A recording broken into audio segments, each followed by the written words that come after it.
It's time for the Douglas Coleman Show.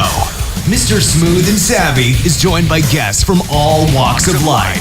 From the entertainment industry to authors to political and social commentators. The famous and not so famous. The controversial and the light and fluffy.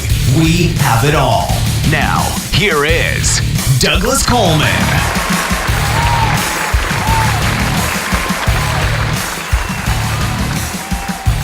Hey. Welcome to the Douglas Coleman Show. This is the quickest intro we probably will ever do because we've got 2 interviews, both ran long, and I hate editing good content. First one up is Christa Deánā, who's a Christian singer-songwriter from Philadelphia. And the second one up is Jeremy Parsons, who's a singer-songwriter from San Antonio, Texas. Both are from Michael Stover of MTS Management. Thank you, Michael, for sending them along. Christa will be up first, followed by Jeremy. We will be right back with Christa Deánā.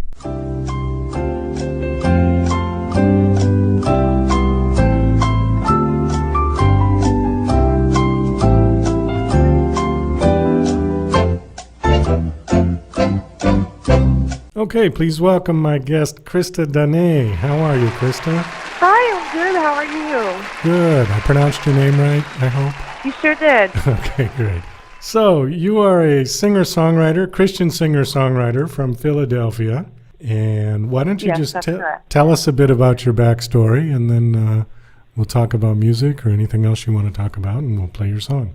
Yeah, sure. So I grew up in a very musical home. My parents actually met in a band, and my mom was a singer, my dad was a musician, so there was always a lot of music in the home, and they also was very heavily involved in church, and they always taught Christianity to me, not so much religion.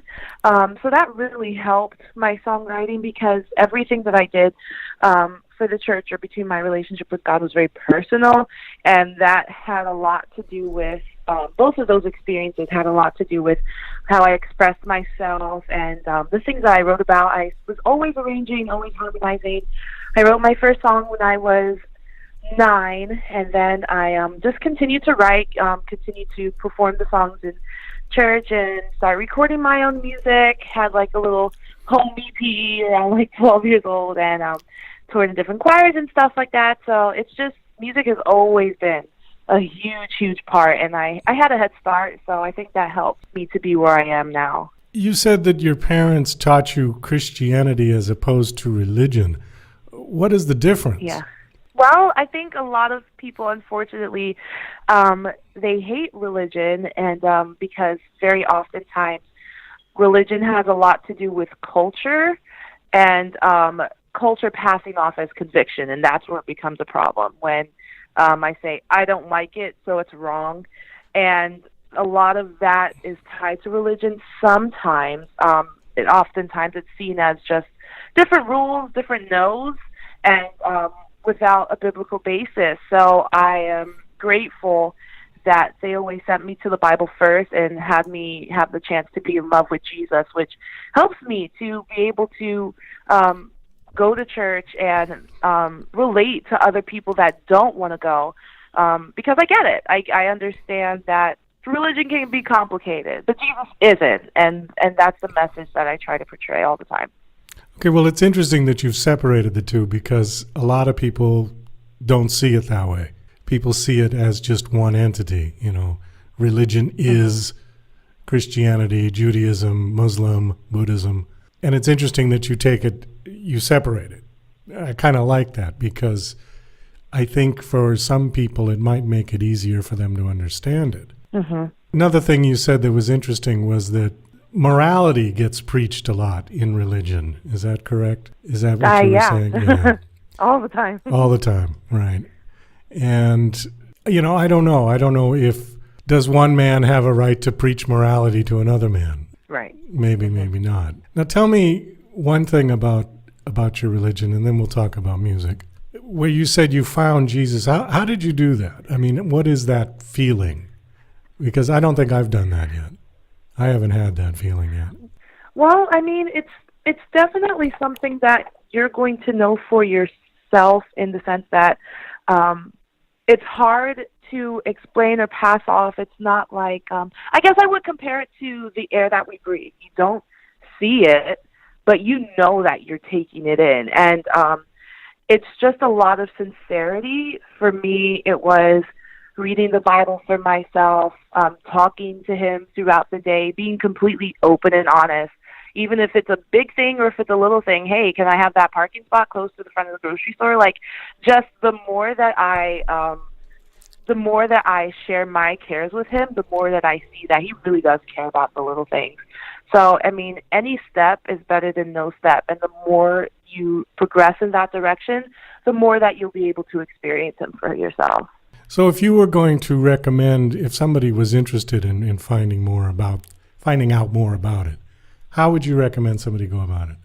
I would start with a good devotional, just because devotionals are really great ways of breaking down text, because unfortunately sometimes the Bible can become a little complicated, especially if it's taken out of context and it's like, oh my goodness, it's contradicting itself. I don't like this God. I mean, it gets really, really intense. So maybe looking up a topic, maybe say a devotional about peace or a devotional about forgiveness. If there's something that you feel like, I should really personally work on this, even aside from a religious standpoint, if it's something that you feel you would feel more whole if you were able to work on that topic, work on it from a biblical perspective, and then it'll help you to see that how Jesus created us to have that longing and how he can fill it by making us the best version of ourselves. Do you think religion is a necessary function of society? I wouldn't say that religion of itself is, just because, again, I feel like, unfortunately, it does more harm than good. I do believe in the biblical aspect of Christianity, which is community. I think everybody needs community. A lot of people are struggling by themselves, and it's not fair. It's toxic. And if we just had different people where we could be completely open and honest, say, hey, this is my struggle. Hey, you know what? That's my struggle too. Or even, I do know some churches that are doing it the right way, where they are completely filled with the Holy Spirit and they're able to give to one another. Just crazy miracles happening. Like, people need a car, somebody had an extra car. Just really crazy stuff where we're actually able to help each other. So from that aspect, I think the world would be a better place if we had an open, honest community where we were building each other up instead of tearing each other down. And then from a biblical perspective, with a relationship with Jesus, the things that he can do for us, I don't see any harm in that at all. And it has nothing to do with other people and their mess. It's just about that feeling, that experiencing Jesus for yourself, that peace through any kind of circumstance, that joy that you feel, being able to get a good night's rest, making good choices, no regrets, you're forgiving people. I mean, who wouldn't want that, Well, who wouldn't want a peaceful life? It's from very that aspect, true. Absolutely, yeah. Yeah, and that was very well put. I appreciate the way you said that. I think that this country we've been dividing as we've been going along, and people are separating into little camps and groups, and it wasn't like that when I was a kid as much. There was more community, to use your word. I think community is something that is sort of dying in this country, and it's too bad. Everybody, like I said, everybody is splintering off, and there isn't anything that's kind of adhering us together as being Americans. And I don't know if religion is going to do it or if it's something else.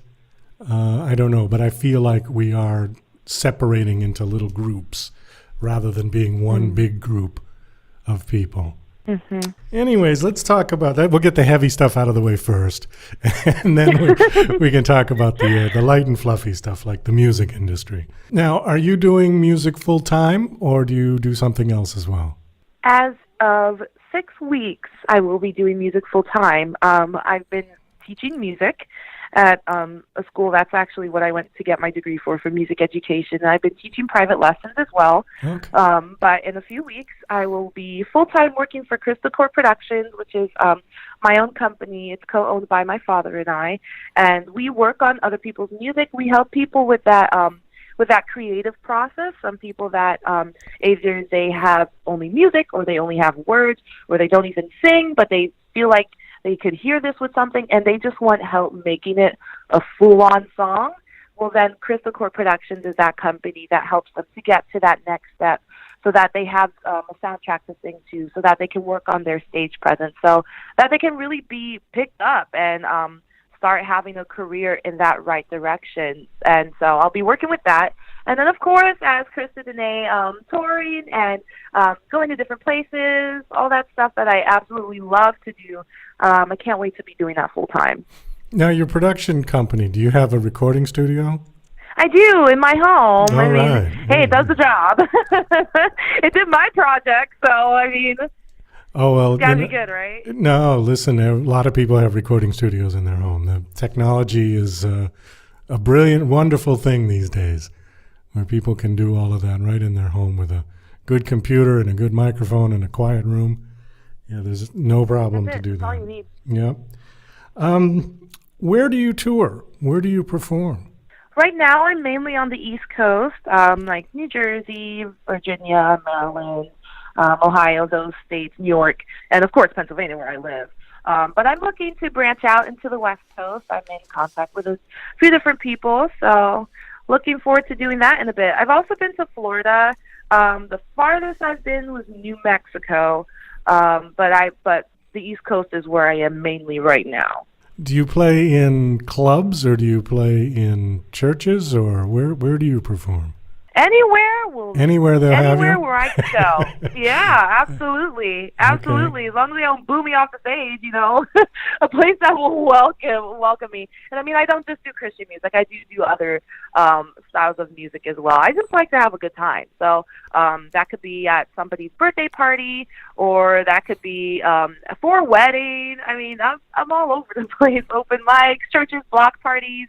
Just a lot of different things. As long as it's clean and has a good message and it makes you happy, you can find my stuff. No, I haven't listened to your song, because when people come through Michael Stover, I never listen to the songs first, because A, I know they're going to be good.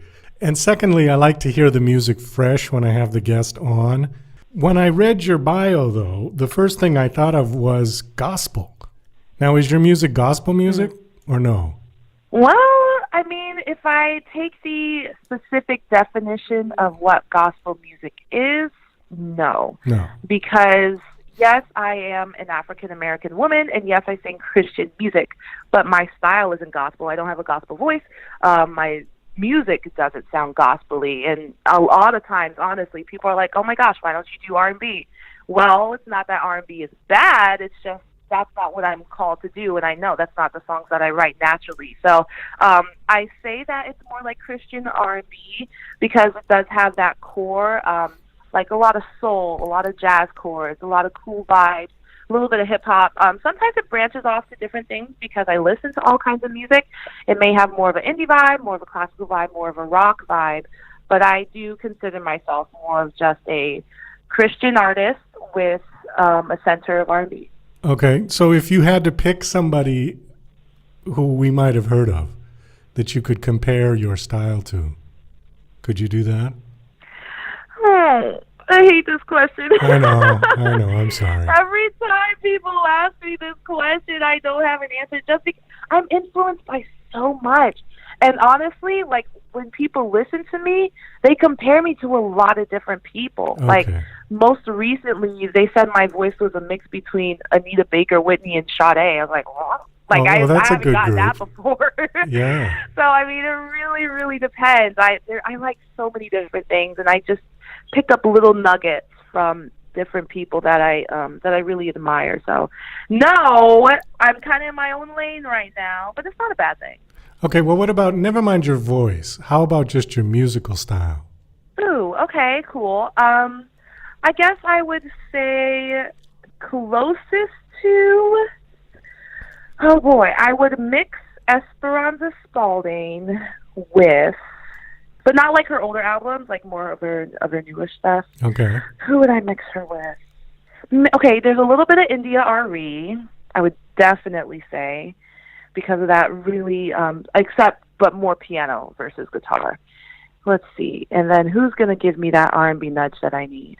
You know what? I think Tori Kelly's music, because it is pretty soulful, and there's a lot of warm chords, but it still has a little bit of pop to it, where, it's pretty predictable. You can nod your head to it. So, yeah, I would definitely mix those three together. Okay, well, that was the segue. That was kind of the point of asking that question, because now we're going to listen to your song, all right? So, If God Doesn't Want It is the title of the song, and the title is pretty self-explanatory, but is there any story behind this song? Not anything that pertains to the lyrics, just because this song has been revamped 3 times. I guess the most interesting thing about it is that this song came to me when I was 13. It's kind of weird, but it just did. I had the chorus, and the verses were a little bit different, and the chords were definitely pretty different. The vibe was different. It was a different era, so naturally. And then I rewrote the song when I was 16, finalized all the lyrics, and the chords are more similar to they are now.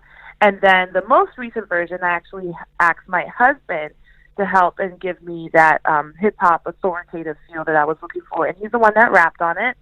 So yeah, it's been in the archives for a while, but really, really, really happy with how it turned out finally. Okay, well, let's have a listen to it. Now I'm dying to hear it. It's called If God Doesn't Want It by Christa Deánā.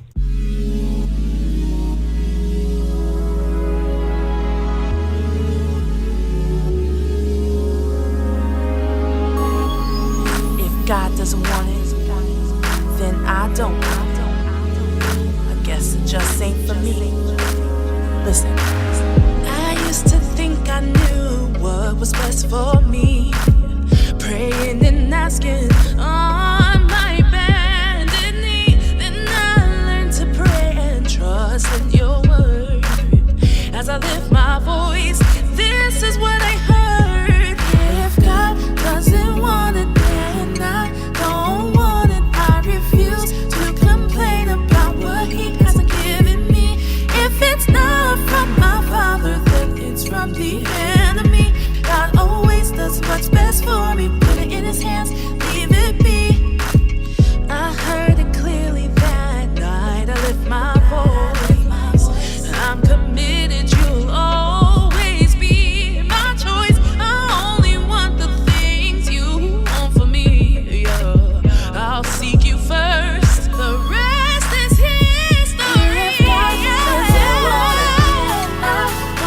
want it, I refuse to complain about what he hasn't given me. If it's not from my father, then it's from the enemy.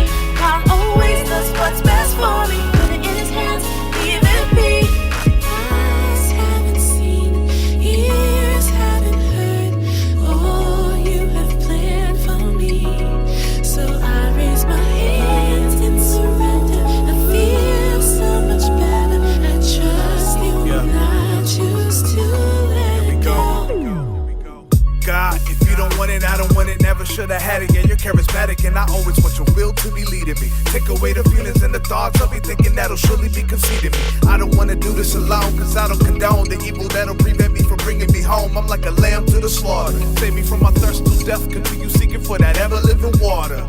Put a stop to whatever's not yours, Lord. I'm only in it cause I wanna be on one accord. I got the Holy Spirit in me, he's my shooting sword. I know that death's not the plan that you scored, so I know that you're the life giver.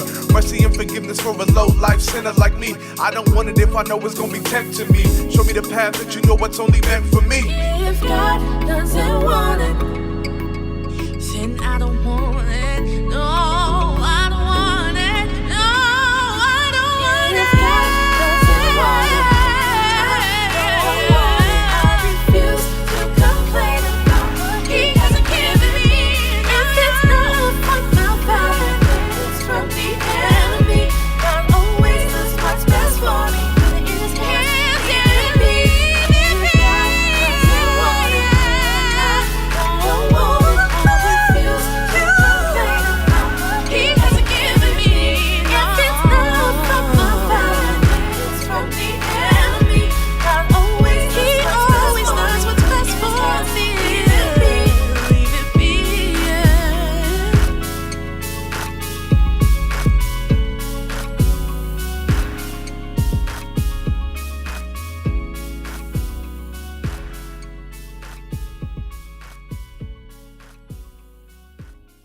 Hey, all right. I tell you, it's unique. You got a great voice, Oh, thank you. but the song is very unique. I don't think I've heard anything like it. So maybe that answers why you hated that question that I asked you. Because it's difficult to sort of pigeonhole that song. It really is. Yeah. You know, there's elements of this, there's elements of that, but and I love the chords at the end. Oh, you noticed. Yeah, I like that. That's a very nice little Thank you. little phrase there. Yeah, very clever. Let's talk a little bit about the music industry.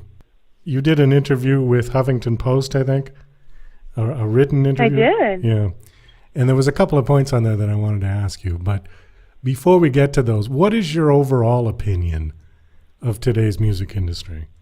Well, there's pros and cons. I think the pros are that we are invested in our fans. I think it's really, really nice to engage them. I know even for me, just being able to have them as a part of the process, as a part of the different decisions we make, them sending fan mail and letting us know how much the music means to them. That's awesome. I absolutely love that. I think social media is super cool. But in the same breath, it is extremely stressful. You're constantly checking your likes and your follows, and then also somebody that has that glamorous look. This is more of a woman thing, I guess, but I know that males deal with it as well. Just your image alone is like, oh my goodness, will they like me if I look like this? Should I put on more makeup or whatever? You know, there's just, you are more in the naked eye, and so there's a lot more thought to deal with it with the social media aspect. But then more pros, you have YouTube, so people can find access to your things more accessibly. You can get a viral video, which is really, really cool. And then on the not so positive side, people that are working like crazy, excellent talent out there, it is a lot more. It's a lot more difficult to be discovered and be noticed because the music industry is oversaturated, because there's so many ways to just put your stuff out there. So, I mean, it's one of those things where I'm just accepting it and I'm going with the flow. It's like there's good and bad, but you just got to take it with a grain of salt and do what you can. Yeah, social media it really is a double-edged sword. On the one hand, you can connect directly with your fans. On the other hand, they kind of have a very short attention span. And I've noticed that if you don't post, 20 things a day, they tend to go off you and go somewhere else. Because they want to, they want to see what you had for breakfast, lunch, and dinner, and what you did during the, in the meantime, in the middle of it. All right, well, that pretty much answers that question. The one I did want to ask you, I wish someone told me how important it is to know what you want. Do you remember this one? I have a few regrets simply because I trusted one's judgment over my own intuition. What was that? Tell us that. I mean, if it's really personal, you don't have to tell us, but just kind of generally tell us what that was about. Yeah, sure. So my previous EP was on with a different recording company, and they are all of my original songs, so I love them very dearly. However, I wasn't sure about who I was trying to reach, what I was trying to portray, what my sound was, all of those questions that you should know as an artist. I just pretty much knew that I wrote songs and that I like to sing, and that this is how I hear it in my head. They were actually already pre-produced. They were pretty well developed, to be honest. And through working with that, they were altered, to say the least. And I personally did like my original idea better, but I trusted their judgment because they were people that have quite a bit of credentials, to be honest. So they absolutely do know what they are talking about.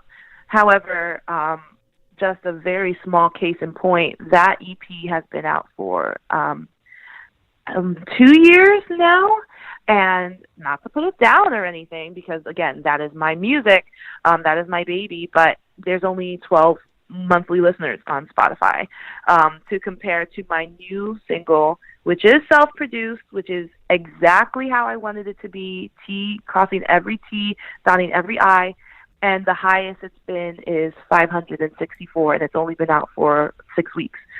So to me, that was a really, just really hit me. Go with your gut. Go with your gut and understand what you want before you go into a position where somebody else can take their opinion and move their opinion forward. I ended up with regret. I am glad that it's out there. I'm glad that I had that experience and that I had those songs recorded. If anything, it really gave me the confidence to do it by myself. So that was my experience with that. Was that a record label deal? It wasn't a record label deal because I didn't want to do that. But it was a recording company with highly established people. Okay, but I mean, did they pay you for your songs? No. There are royalties worked out when people purchase the song. Okay. Like, different percentages and things like that. But in terms of being signed, no, that wasn't the case, especially since I was a full-time music teacher at the time in a charter school, so that just wouldn't have been ideal. So they just took your music and altered it, as you said, put it out, and it didn't do much. And then once you put out your music the way you wanted it, it did much better. That's the point of this, right? Okay. Well, that's good. And I think today, with everything being so DIY, unless you sign with a major label who's going to write you a check for a couple of $1 million up front, I think the advice to artists is stick with your own, stick with your gut, stick with your intuition, because at least then you'll be happy with the product at the end. And if nothing happens, nothing happens. You're not out anything. Yep. I guess the last question I want to ask you is, what do you see yourself doing in 10 years? Ooh, 10 years, international, stellars, Grammys. I'm reaching for the sky. Okay. I might as well. I am going to be working so hard. And I really believe in the message that I have to share and to offer. So the more I can get out, the more I can tour. I just like touring.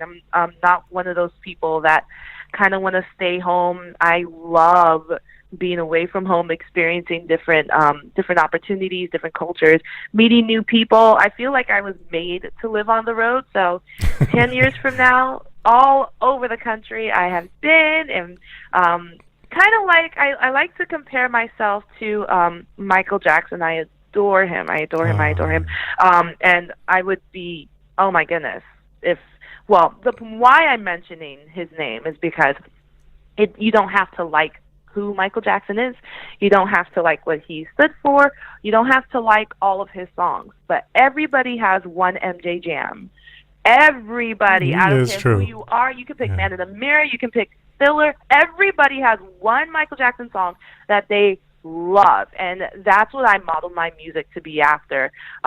Influenced by so many different things, but everybody has that one song that they're like, yep, Christa Deánā, that's my jam. I don't know about the other songs, but that one is my jam. And honestly, that's all you need to get your name out there.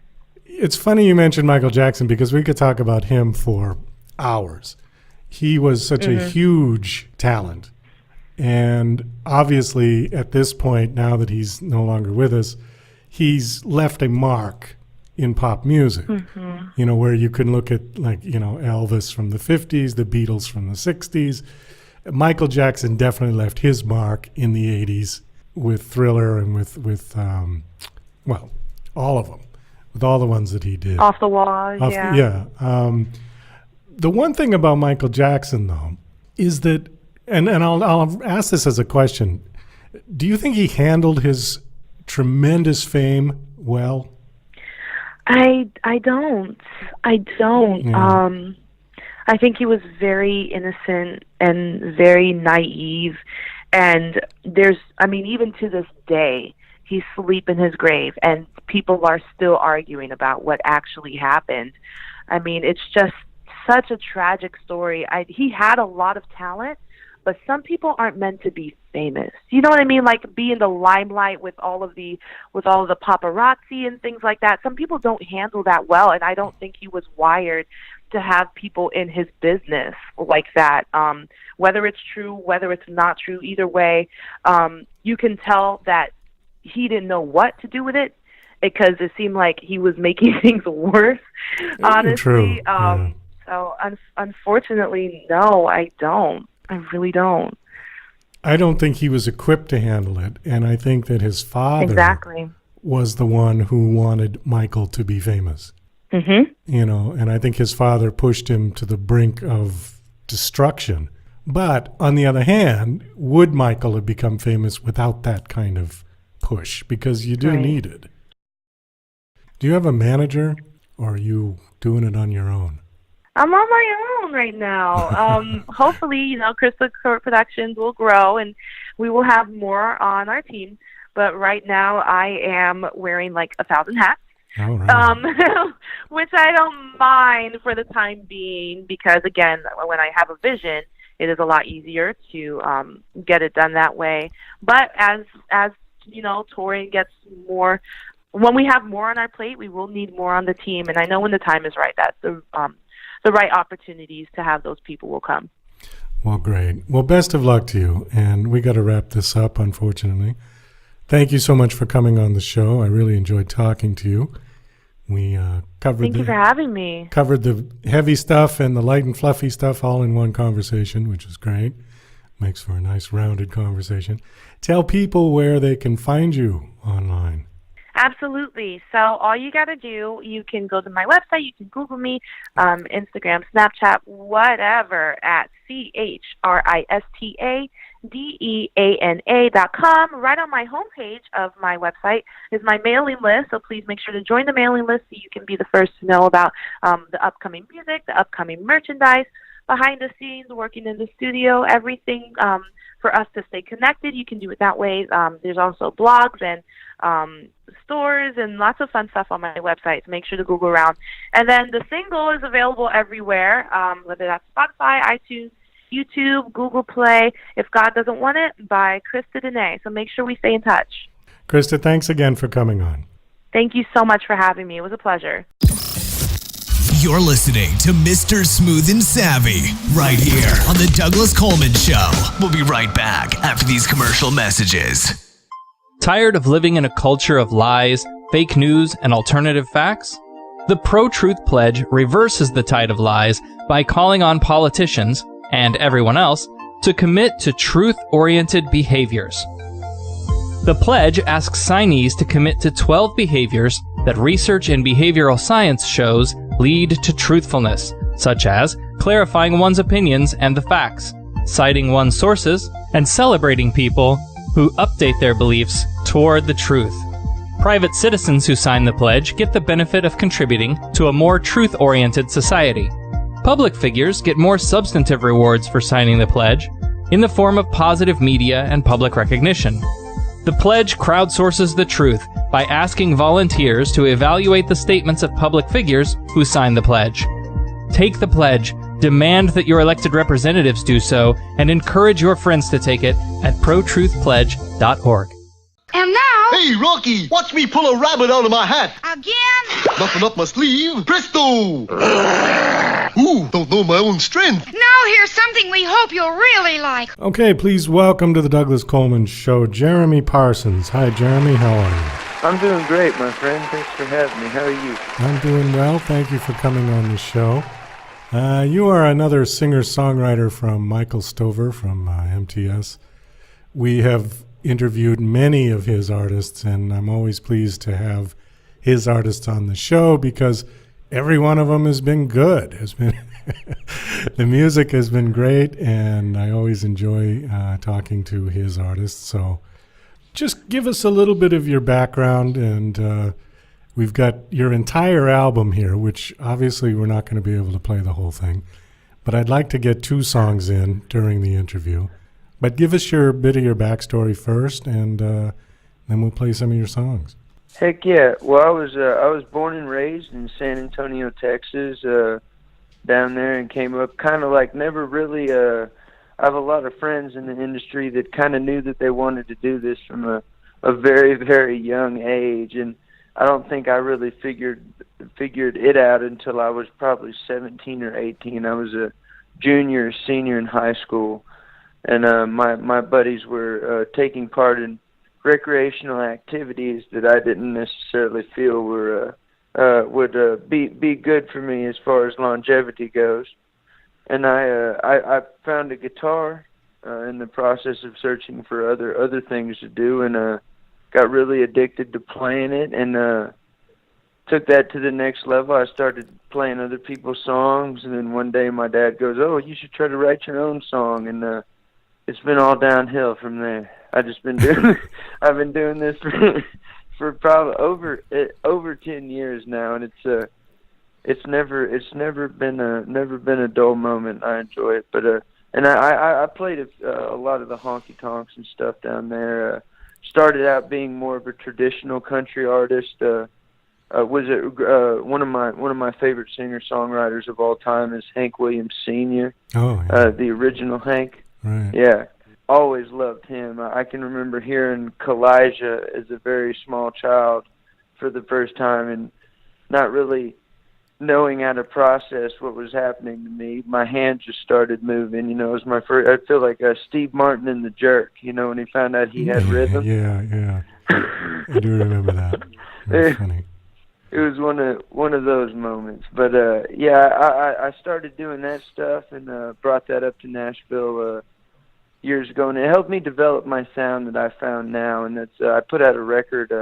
It's been a while now. I can't even remember how long, but it's called "Doggone His Feeling." It was in the traditional country vein, and in between that record and this record, a lot of life happened, which is beats the alternative, of course.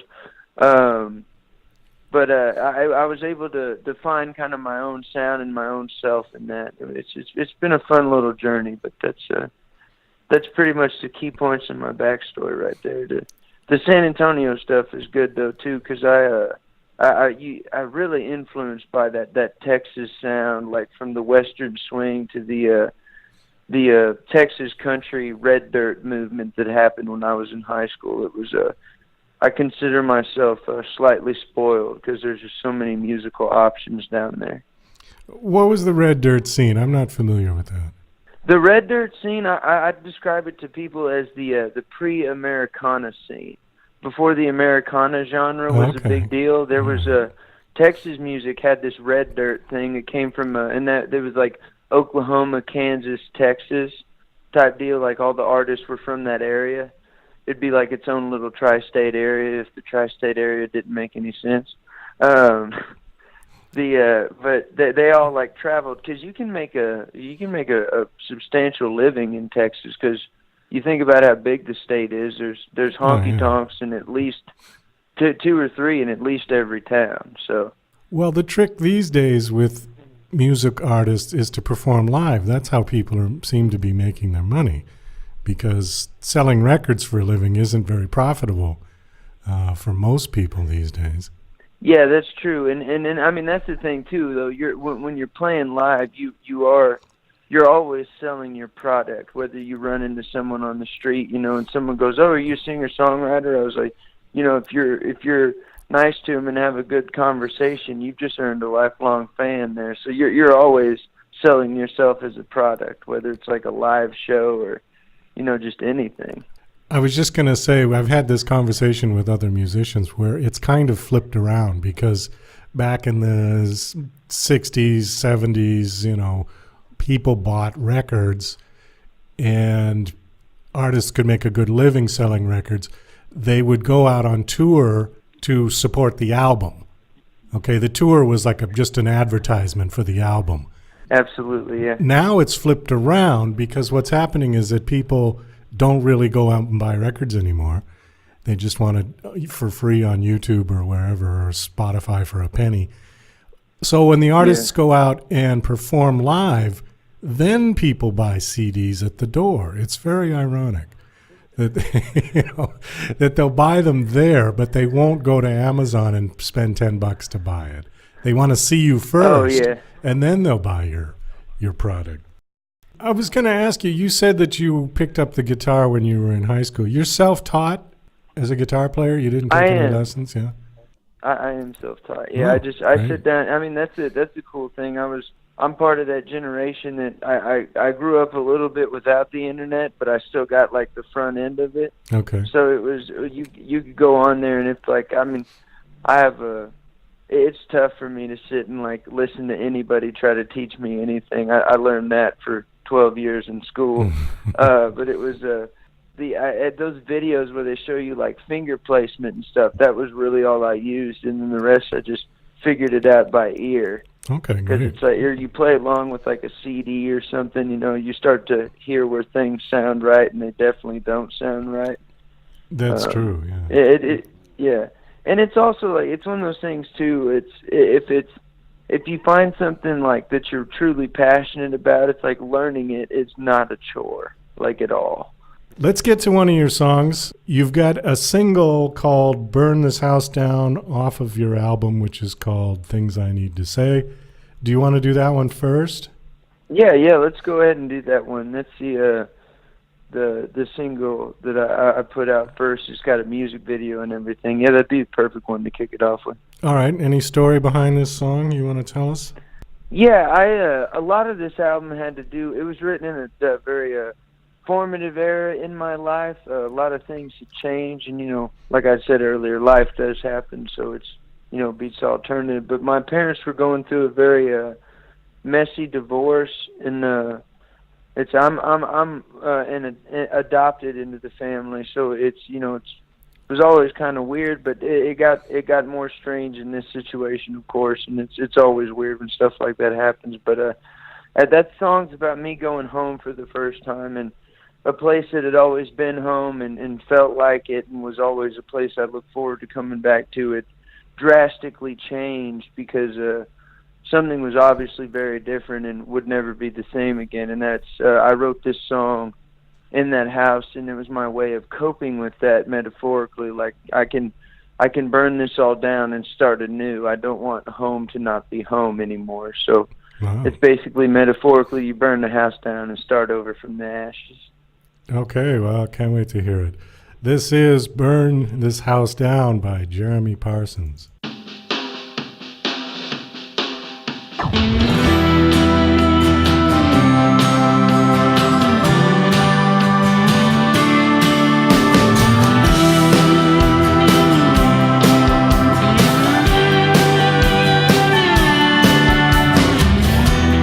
Guess I'm gonna have to burn this house down. 'Cause honey, your leaving's killing me. We put these walls up together and they still stand tall. But every loose board on this hardwood floor screeches out a memory. And I can't go on like this, just dwelling on a used to be. I can fix these halls and patch these walls, but there's no patching up you and me. There's a memory in every single room. I can't seem to get rid of you. A two-story reminder of a love that didn't work out. I'm gonna have to burn this house down.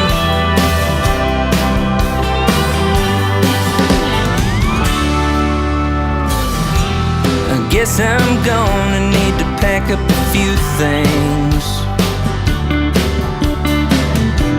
Whatever don't break my heart to see. Looking around, I don't see much that's been untouched. Everything must go, pictures and clothes, and I guess I don't need this key. 'Cause I can't go on like this, just dwelling on it used to be. I can fix these halls and patch these walls, but there's no patching up you and me. There's a memory in every single room.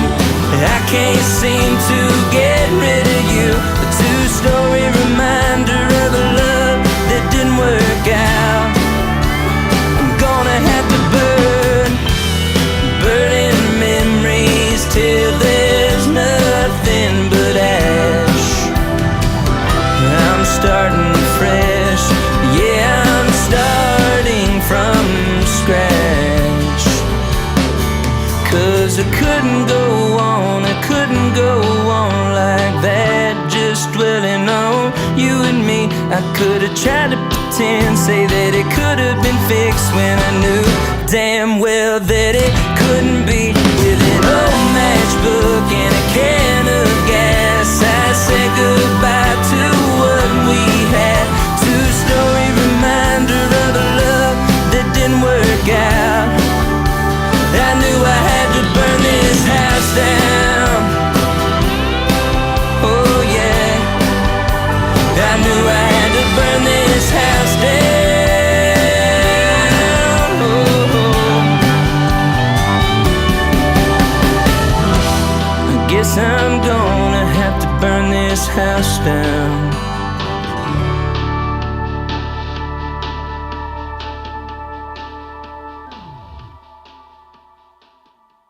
Wow, very nice.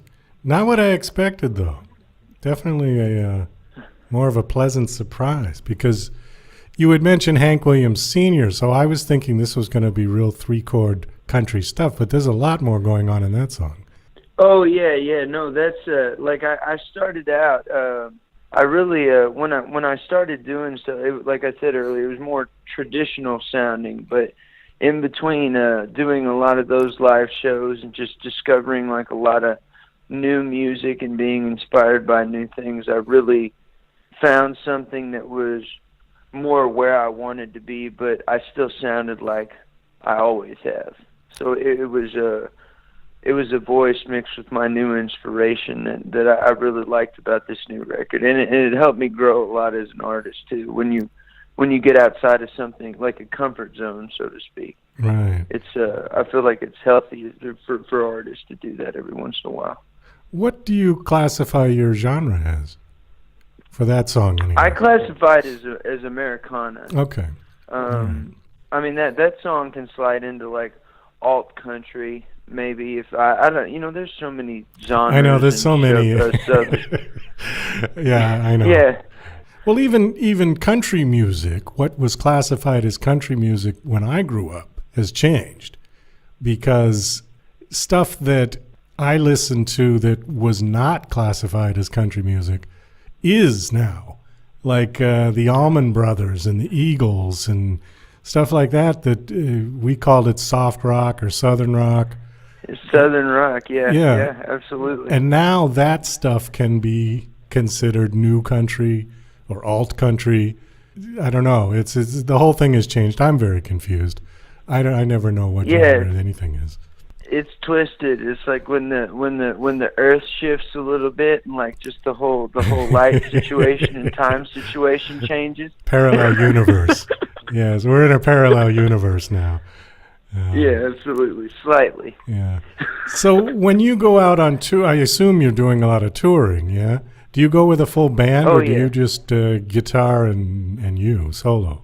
It's kind of split between two. If I can get places that aren't like too far out, full band or acoustic. To be honest with you, it's always just easier to do it me and my guitar. Like if just a band needs we just need a 30-minute acoustic set, we'd love to have you out.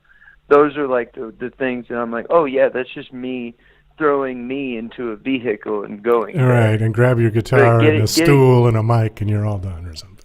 Yeah. Oh yeah, quick in and out. You sell some CDs, try to like we said earlier, get some people over on your side, and it's good. But I like doing the full band too. So I do as much of both as I can. But like I said, it is easier to just do the me and my guitar thing, and that's intimate too. I can joke around with people.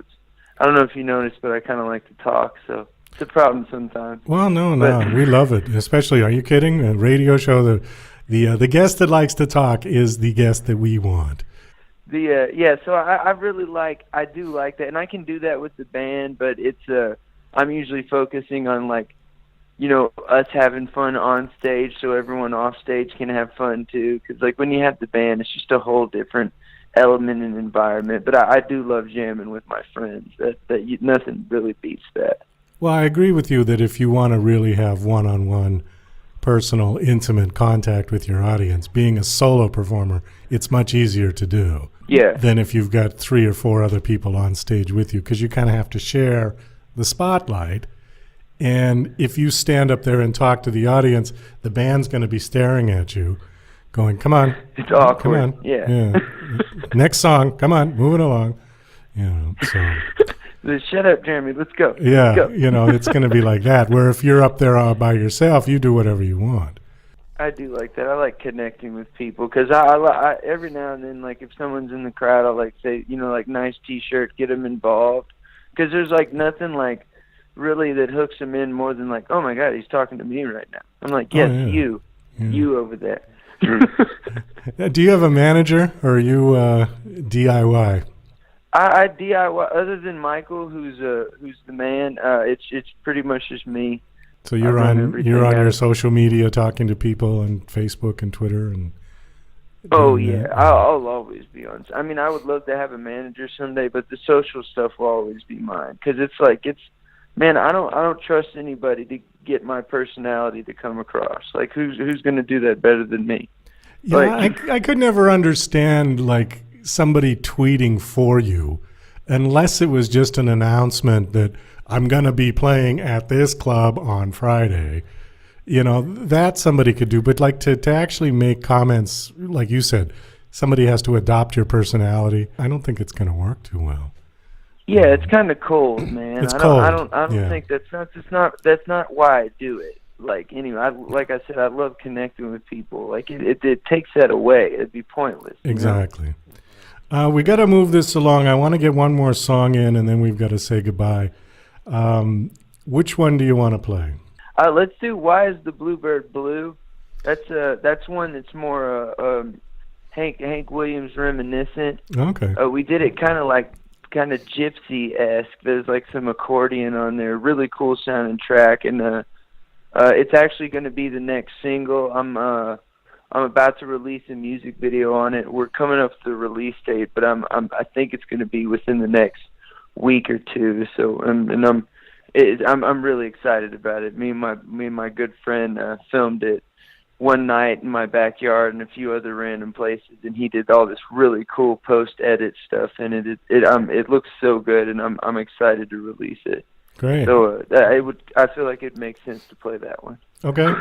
This is called "Why Is the Bluebird Blue" by Jeremy Parsons.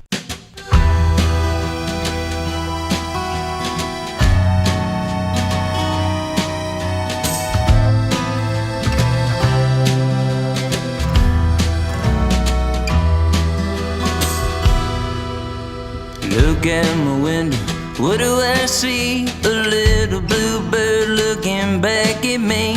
He sings a song all alone in his nest, and I wonder if he's singing about loneliness.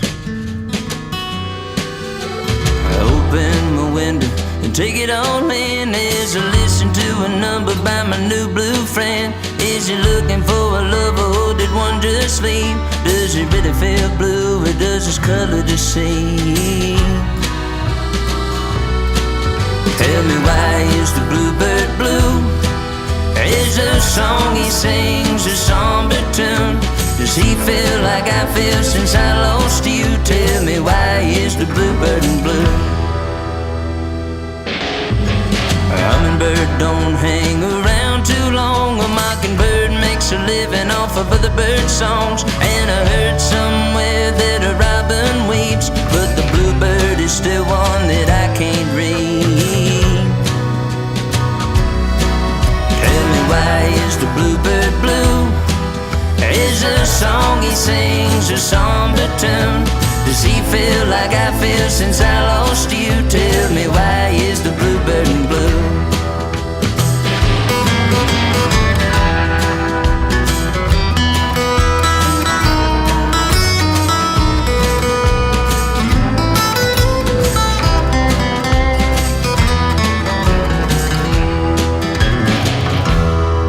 Yeah, spring is out and there's love in the air, and I know that I've got plenty to share. The bluebird's blueing, but so am I, and I feel about as low as the bluebird flies. Tell me, why is the bluebird blue? Is the song he sings a somber tune? Does he feel like I feel since I lost you? Tell me, why is the bluebird, why is the bluebird blue? Is a song he sings a somber tune? Does he feel like I feel since I lost you? Tell me, why is the bluebird blue? Yeah, baby, why is the bluebird blue? Tell me, why is the bluebird blue?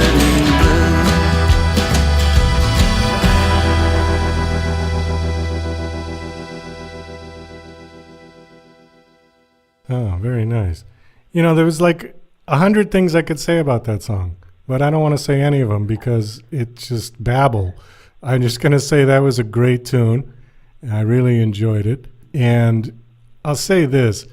You are the reason why people who are born with the DNA, for lack of a better term, of a musician and a songwriter who, like you said, you were self-taught, you just got it. You were just born with it. That music theory classes have no value for somebody like you because you can just do it. The reason I'm speaking from experience, because I am also a musician and a songwriter, and I took music theory and I failed, and I had a horrible teacher, and I was already writing songs and already was singing and playing piano, and it just completely screwed me up. I said, what do I need this for? And listening to your music, it's just reminding me that some people don't need that. It wouldn't help you because you can put the song together all by yourself without the charts. Yeah. Yeah, I appreciate you saying that. I always feel like I have a lot of friends who know all that stuff, and they're like, dude, what are you playing right here? I really like that. And I'm like, man, I don't know. You're the one who took the classes. You tell me. I was like, I know that it sounds right, though. Like, that's what, man, I appreciate you saying that because I feel stupid a lot of the time. Oh, well, don't. They're the ones that are going to feel stupid because they wasted their time going to school. And I think that, now, see, I shouldn't be bashing music schools because they are very helpful for some people. But I'm always of the opinion, and I get, people give me a hard time about this. But I'm always of the opinion that you cannot teach talent, okay? You can't teach that. What you can do is you can take somebody who is talented and sort of hone their craft, if you will. Yeah. But I'm not so sure that learning a lot of math and music theory and the dots on the paper and being able to score 100 years ago, you would need to do that if you wanted to get your song out there. You'd have to write it out. But now there's computer programs that can do that for you. So absolutely.